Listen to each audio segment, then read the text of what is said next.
You have a chain of mass m। ये जो आप चेन देख रहे हैं जो वर्टिकली हैंग कर रहा है उसका मास क्या है, तो मास है चेन का m, ठीक है, मास ले लिया मैंने m, और लेंथ जो है वो l है। लेंथ क्या है, लेंथ हो गया आपको l, and is held vertically, उस चेन को वर्टिकली किसी सपोर्ट से इस तरह से खड़ा किया गया है, such that it's lower and just touches the floor. ऐसे खड़ा किया गया है कि ये जो इसका लोअर एंड है, ये जो आप देख रहे हैं ये लोअर एंड क्या हो रहा है, lower and just touches the floor. क्या है, लोअर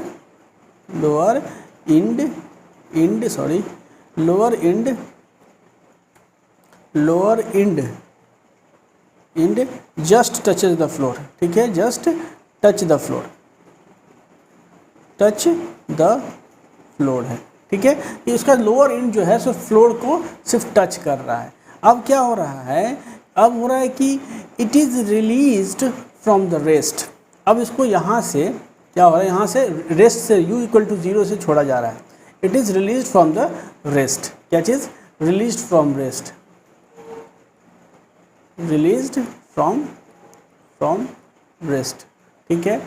और find the force exerted by the chain on table when the upper end is about to hit the floor. मतलब ये जो इसका ऊपरी हिस्सा है, ऊपरी रिंग है, सबसे लास्ट वाला जो रिंग है आप देख रहे हैं यहाँ पे, ये रिंग जब टेबल पे स्ट्राइक करेगा उस मोमेंट पे चेन के द्वारा टोटल फोर्स टेबल पे कितना एग्जर्ट होगा वो पूछा जा रहा है। तो इससे तो एक चीज़ साफ है कि ये वेरिएबल मास सिस्टम का केस है, क्योंकि चेन जो है जब आप उसको ड्रॉप करेंगे तो हर एक मोमेंट पे उसका एक ब्लॉक टेबल पे आकर टकरा करके वहाँ रेस्ट में आता चला जाएगा। तो मोशन में हमारे पास क्या होगा, एक छोटा ही हिस्सा बचता चला जाएगा जो है सो, और अल्टीमेटली क्या होगा कि मोशन में जो ये लास्ट रिंग मोशन में रह जाएगा।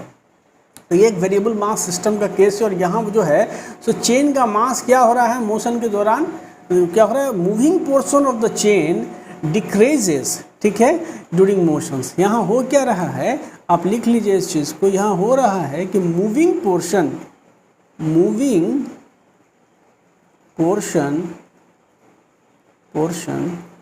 Of chain decreases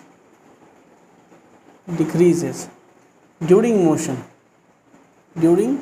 motion. और मूविंग पोर्शन मतलब क्या हो रहा है कि हर एक मूवमेंट के बाद एक ब्लॉक टेबल पे आकर रेस्ट में आता जाएगा और वो चेन के मोशन पार्ट से अलग होता चला जाएगा। तो ये क्या है, एक मास डिक्रीमेंट का केस है। क्या है, मास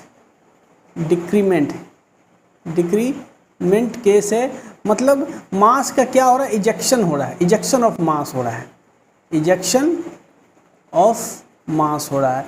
और जब इजेक्शन ऑफ मास हो रहा है तो जो थ्रस्ट फोर्स हो जाता है Ft, थ्रस्ट फोर्स, अगर आप यहाँ लिखिए Ft, ये थ्रस्ट फोर्स ऑन चेन लिखते हैं, THRU, thrust force acting on chain जब आप लिखोगे इसको क्या लिखोगे, V रिलेटिव इंटू यहाँ पे dm/dt। तो dm/dt तो ये आपका क्या हो गया, ये जो पोर्शन है ये आपका हो गया मास डिक्रीमेंट मतलब निगेटिव।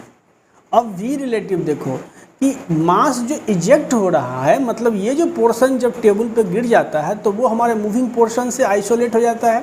तो जब मास यहाँ टेबल पे स्ट्राइक करके रेस्ट में आ जाता है तो ये जो इजेक्टेड मास है, ठीक है, ये जैसे ये देखो यहाँ पे ये क्या है, इजेक्टेड मास है। हमारा सिस्टम ये है, this is my moving system, ठीक है, ये हमारा क्या मूविंग सिस्टम है। और ये है जो हमारा सिस्टम से बाहर हो गया, इजेक्ट हो गया है। किस वेलोसिटी से इजेक्ट हुआ होगा, तो काइनेमेटिक्स में आपके पास एक इक्वेशन है कि v² = u² + 2gh। तो अगर सपोज करिए आपको निकालना होगा कि ये जो पोर्शन है ये किस वेलोसिटी से ज़मीन पे स्ट्राइक होगा, तो इसका देखिए ये पोर्शन का ग्राउंड से अगर हाइट y है तो ये ग्राउंड पे स्ट्राइक करेगा, v = √अंडर u की वैल्यू क्या हो जाएगी, क्योंकि रेस्ट से छोड़ा गया है। ये इनिशियली इसकी u क्या थी, तो 0 थी, तो √अंडर ये 2gh ये इसकी वेलोसिटी हो जाएगी। तो जो भी आपका मास इजेक्ट होता है उसकी वेलोसिटी पहले तो v होती है, और जैसे ही वो टेबल पे स्ट्राइक करता है, जैसे यहाँ स्ट्राइक किया तो इसकी वेलोसिटी क्या हो गई, v 0 हो गई। तो कहीं ना कहीं क्या हो रहा है कि इस मूविंग पोर्शन के रिस्पेक्ट में क्या क्या है, इजेक्टेड मास की वेलोसिटी क्या हो जाती है, v रिलेटिव। यहाँ पे v रिलेटिव क्या हो जाती है, तो ये हो जाती है कि ये चूँकि इस अगर आप इस मूविंग चेन पे बैठ जाएंगे तो आपको क्या लगेगा कि ये जो पोर्शन है, मतलब आप नज़दीक टेबल के नज़दीक आते जा रहे हैं, डिस्टेंस घट रही है, मतलब कहीं ना कहीं ये जो इजेक्टेड मास है उसकी वेलोसिटी का डायरेक्शन जो है इस मूविंग चेन के रिस्पेक्ट में क्या होगा, अपवर्ड होगा। ठीक है, तो v रिलेटिव का डायरेक्शन क्या हो गया, तो अपवर्ड हो गया, अपवर्ड डायरेक्शंस हो गया। और इसकी मैग्नीट्यूड कितनी हो गई, तो मैग्नीट्यूड हो गई v, the velocity at which the chain is about to strike the ground. ठीक है, और ये वैल्यू कितना आ गया, तो रूट अंडर यहाँ पे 2gh आ गया। तो थ्रस्ट फोर्स जो है चेन पे जो थ्रस्ट फोर्स एक्ट करेगा इस घटना की वजह से, उसका डायरेक्शंस किधर की ओर होगा, तो उसका डायरेक्शंस ठीक अपवर्ड होगा। This is the thrust force Ft। ये क्या है, तो ये क्या है, तो ये thrust force which acts on the chain due to table. Ft क्या हो गया, तो थ्रस्ट फोर्स, ये क्या है, तो thrust force which acts on chain due to, किसकी वजह से, तो the thrust force which acts on chain, the thrust force which acts on chain। ठीक है, तो ये जो है चेन पे कितना एक्ट ऑन चेन, तो ये कितना काम करेगा थ्रस्ट फोर्स, तो v रिलेटिव मतलब v, और ये dm बाई dt, ये होगा थ्रस्ट फोर्स। तो टेबल पे अपोजिट डायरेक्शंस में काम करेगा, मतलब टेबल पे जो थ्रस्ट फोर्स एक्ट करेगा वो क्या होगा, तो वो नीचे की ओर होगा। इसको आप लिखोगे Ft प्राइम। तो Ft प्राइम क्या है, Ft प्राइम है thrust force acting on table due to falling chain. ठीक है, थ्रस्ट फोर्स ये जो चेन रेस्ट में आ गया है उसकी वजह से नहीं लगेगा, थ्रस्ट फोर्स लगेगा कि ये जो चेन v वेलोसिटी से अभी स्ट्राइक करने वाला है, और जैसे ही स्ट्राइक करेगा तो उसकी वेलोसिटी 0 हो जाएगी, तो उसकी वजह से जो है थ्रस्ट फोर्स लगने वाला है। और ये थ्रस्ट फोर्स क्या हो रहा है कि चेन पे अगर टेबल के द्वारा लग रहा होगा तो ये अपवर्ड डायरेक्शंस में लग रहा होगा, और अगर चेन के द्वारा टेबल पे लगाया जाएगा तो ये डाउनवर्ड डायरेक्शंस में लगेगा।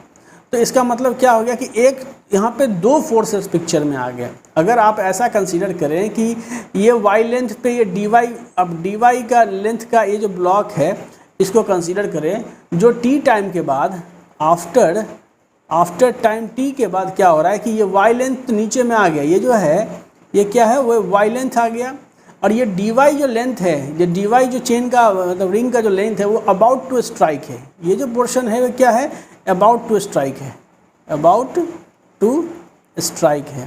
तो अबाउट टू स्ट्राइक के केस में आप देख रहे हैं कि एक दो फोर्स आपका लग रहा है, वो लग रहा है weight of the fallen portion of the chain, और दूसरा लग रहा है कि thrust force acting on the table due to the chain. ठीक है, ये जो ब्लॉक स्ट्राइक करने वाला उसकी वजह से। तो यहाँ का क्या मतलब हुआ कि द टोटल फोर्स आप लिखेंगे, total force acting on table is equal to, तो वेट, और दूसरा क्या चीज़, तो दूसरा ये जो फोर्स Ft प्राइम लग रहा है चेन के द्वारा, first force so Ft prime, ये दो फोर्सेस लग रहा है। अब वेट जो है, तो वेट क्या है आपका, चेन जो है, अगर आप यहाँ देखिए, हम अभी वाई इस नॉट को कंसीडर कर रहे हैं यहाँ पे, जब Y length of the chain is fallen on the table, तो वाई लेंथ का जो वेट होगा वो क्या होगा, इस वेट फोर्स को जब निकालोगे तो ये क्या हो जाएगा, वाई लेंथ का वेट क्या होगा, यूनिफॉर्म चेन है, तो m/l हो गया mass of the unit length of the chain, और इनटू आप y लेंथ पे कंसीडर कर रहे हैं तो y, और ग्रेविटेशनल जो आपका एक्सेलरेशन है g लगाएंगे, तो ये टोटल फोर्स हो गया वेट फोर्स। और थ्रस्ट फोर्स की वैल्यू आप कैसे निकालेंगे? थ्रस्ट फोर्स ये क्या है? तो ये है आपको थ्रस्ट फोर्स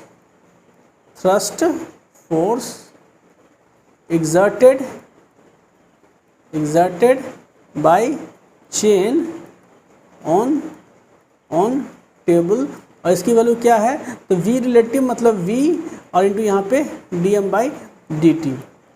तो जब ये जो आपका ब्लॉक है चेन का, ये ब्लॉक जब आपको स्ट्राइक करने वाला होगा, अबाउट टू स्ट्राइक होगा, उस समय थ्रस्ट फोर्स क्या लगेगा? तो याद रखिए v की वैल्यू क्या हो जाएगी? जब velocity at which this block strikes the table, तो ये वेलोसिटी क्या है यहाँ पे? तो 2gh मतलब यहाँ पे इसका लेंथ, ये dy हाइट पे है तो √2gy से जो है सो यहाँ स्ट्राइक करेगी, तो ये हो जाएगा यहाँ से यहाँ से 2gy, और dm/dt जो है इसको आप लिख सकते हो dm/dy इंटू dy/dt। तो dm/dy क्या हो गया? अगर आप देखो तो ये मास पर यूनिट लेंथ हो गया, तो आप इसको लिखो यहाँ से 2gy, और इसको आप लिख सकते हो dm/dy मास per unit length, uniform chain है तो m/l मास हो गया, और dy/dt ये देखिए ये क्या होगा कि जैसे ही चेन नीचे गिरेगी तो ये क्या होगा, y की वैल्यू जो है तो क्या घटती चली जाएगी। तो dy/dt एक्चुअली में क्या बता रहा है कि velocity at which this ring strikes the ground, ठीक है। सो dy/dt क्या बता रहा है? dy/dt आपको ये कह रहा है, दिस सेज dy/dt क्या कह रहा है? Velocity at which ring dy located at y distance above ground strike the table, ठीक है, टेबल। तो अब आप देख लीजिए dy/dt की वैल्यू ऑलरेडी क्या हो जाएगी? वेलोसिटी v आ जाएगी। तो वेलोसिटी v जब हो गया तो अब आप देखिए v की तो वैल्यू आपने लिखी है 2gy, तो आप लिखेंगे यहाँ से क्या चीज़? तो √2gy m/l, और फिर v की वैल्यू यहाँ √2gy डालेंगे, और जब इसको मल्टीप्लाई करेंगे तो ये कितना आ जाएगा? तो ये आ जाएगा 2gy यहाँ पे m/l। अब इन दोनों का हमको क्या करना है? तो सम करना है, और आपको पता है कि दोनों एक ही डायरेक्शन में है। जो टेबल पे जो फॉलन पोर्शन ऑफ चेन है, ये जो चेन फॉल हो चुका है, देखिए ये क्या है? ये है फॉलन पोर्शन ऑफ चेन, और दूसरा जो ये जो चेन है पोर्शन है ये, तो ये क्या है? जो dy है, और ये लेंथ ऑलरेडी y लेंथ नीचे की ओर फॉल हो चुका है, और dy क्या है? अबाउट टू स्ट्राइक है। तो ये इसका जो वेट होगा यही ना है wt, और इसकी वजह से ये जो चेन है, ये चेन जब इस पर फॉल करेगा तो इसकी वजह से टेबल पे क्या लगेगा? थ्रस्ट फोर्स ft लगेगा। तो टोटल फोर्स टेबल पे क्या लगा? wt प्लस f, यही चीज़ यहाँ मेंशन किए हैं हम लोग, total force wt plus f लगा। तो इसको सम करेंगे तो ये क्या हो जाएगा? m/l, यहाँ पे m/l yg, और प्लस यहाँ से देखिए तो यहाँ पे क्या हो जाएगा? तो प्लस 2gy और ये m/l। तो ये एक्सप्रेशन आया। आपसे सवाल में क्या पूछा जा रहा है? जब क्या पूछा जा रहा है कि the force when the end of the chain strike the floor, ये जो एंड है, ये जो चेन ये जब स्ट्राइक करेगा तो आपको पता है कि एंड ऑफ द चेन मतलब when end of the chain, यहाँ देखिए यहाँ सवाल क्या पूछ रहा है? Chain force exerted by the chain on the table when the upper end is about to hit the floor। तो when upper end of the chain, when upper end of the chain is about to hit the floor,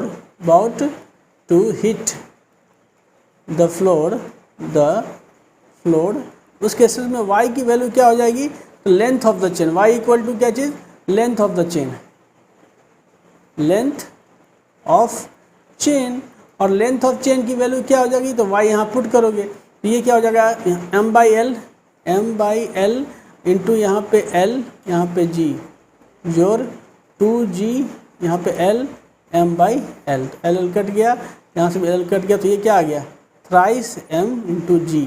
तो यही जो है so total क्या हो गया?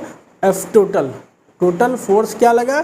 तो thrice mg force आपका लगेगा कब, मतलब जब ये जो चेन का ये जो लास्ट रिंग जब टेबल पे स्ट्राइक करेगा तो उस समय जो फोर्स एग्जर्ट होगा bye the chain on the table is thrice of mg, मतलब 3 गुना वेट जो है तो उस समय टेबल पे लगेगा। ऐसे अगर आप देखते हैं कोई m मास का कोई बॉडी होता, ये m मास का एक बॉडी सपोज करिए है, और ये जब फ्लोर पे गिरता या फिर स्ट्राइक करता उस समय का फोर्स, और इस केसेस में क्या आया, थ्रस्ट फोर्स पिक्चर में आ गया, इसलिए thrice mg, 3 times of mg जो है आपको फोर्स यहाँ पे बॉडी पे एक्ट करेगा। यहाँ पे m जो है एक्चुअली में कैपिटल mg होगी, m जो है सो मास है, इसलिए this is the amount of force exerted by the chain on the table when upper end is about to hit the floor।